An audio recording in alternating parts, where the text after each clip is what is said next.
सपना और पवन की शादी को 6 साल हो गए थे, लेकिन अभी तक उन दोनों को संतान सुख की प्राप्ति नहीं हुई थी।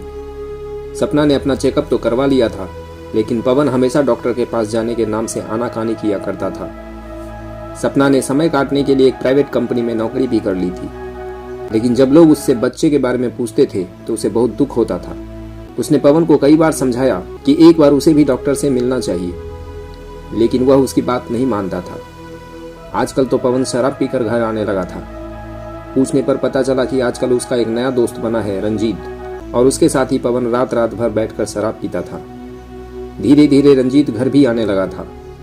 सपना को वह जरा भी पसंद नहीं आता था, लेकिन उसके घर आने पर पवन शराब की बोतल खोलकर बैठ जाता था और सपना से कभी कचौड़ी बनवाता था तो कभी चिकन फ्राई करने के लिए कहता था।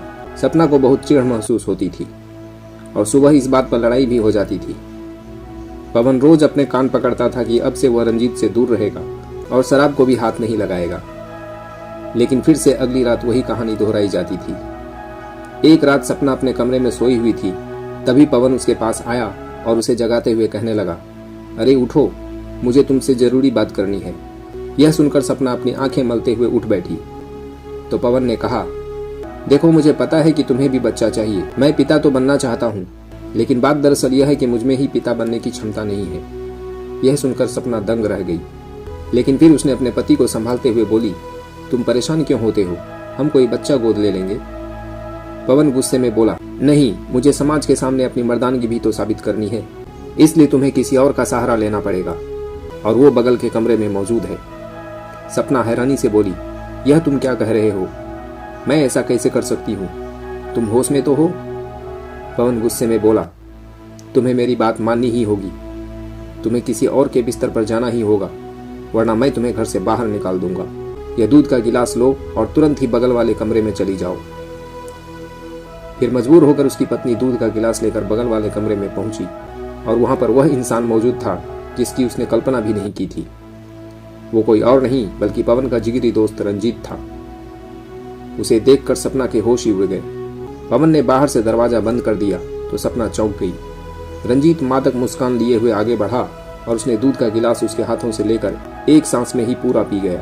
फिर उसके आंचल से अपना मुंह पोंछते हुए उसके आंचल को खींचने की कोशिश करने लगा।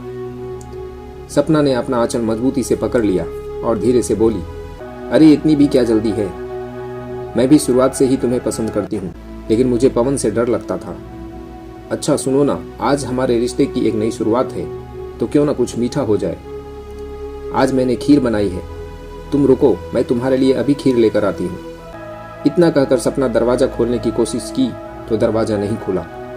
उसने बेबसी से रंजीत की ओर देखा तो रंजीत मुस्कुरा उठा और उसने दरवाजे के पास आकर दरवाजा पीटते हुए कहा, अरे पवन, दरवाजा खोल दो 2 मिनट के लिए। उसकी आवाज सुनकर पवन ने दरवाजा खोल दिया। सपना अपना सिर झुकाए हुए कमरे से बाहर निकलने लगी। पवन ने उसे रोकने की कोशिश की तो रंजीत कहने लगा, अरे जाने दे यार, यह मेरे लिए खीर लाने जा रही है। यह सुनकर पवन भी मुस्कुरा उठा। पवन और रंजीत आपस में अपनी योजना कामयाब होने की खुशी में कुछ बातचीत करने लगे।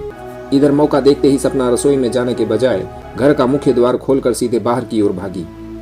उसे भागते हुए देखकर पवन और रंजीत भी उसके पीछे भागे, लेकिन तब तक बहुत देर हो चुकी थी। सपना भागते हुए पड़ोसी के घर पहुंच गई थी। वहां जाकर उसने रोते हुए सारी बातें बताई। पड़ोसी ने तुरंत ही पुलिस को फोन कर दिया। तभी रंजीत और पवन वहां पहुंच गए और सपना से कहने लगे, सपना, तुम इतनी रात को यहाँ क्या करने आई हो, चलो घर चलो। फिर पड़ोसी से कहने लगा, इसकी दिमागी हालत आजकल कुछ ठीक नहीं है, हमें माफ कर दीजिए। फिर पवन उसका हाथ पकड़कर वहां से जाने लगा, मगर सपना वहां से जाने के लिए तैयार नहीं थी। धीरे धीरे पूरे मोहल्ले के लोग शोरगुल सुनकर इकट्ठा हो गए थे। अब पवन को सपना के ऊपर बहुत तेज गुस्सा आ रहा था और वह सोच रहा था कि एक बार सपना घर के अंदर पहुंचे फिर वह उसे अच्छा सबक सिखाएगा। लेकिन थोड़ी ही देर में पुलिस भी वहां पहुंच गई थी। सपना के बयान के आधार पर पुलिस ने पवन और रंजीत को गिरफ्तार कर लिया। बाद में कुटाई होने पर दोनों ने अपना अपराध स्वीकार कर लिया और आज दोनों जेल की सलाखों के पीछे हैं।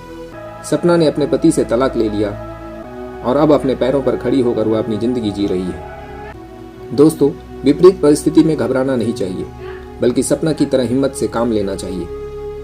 अगर आपको सपना की हिम्मत की ये कहानी पसंद आई हो तो सुविचार प्लस चैनल को सब्सक्राइब जरूर करें। धन्यवाद।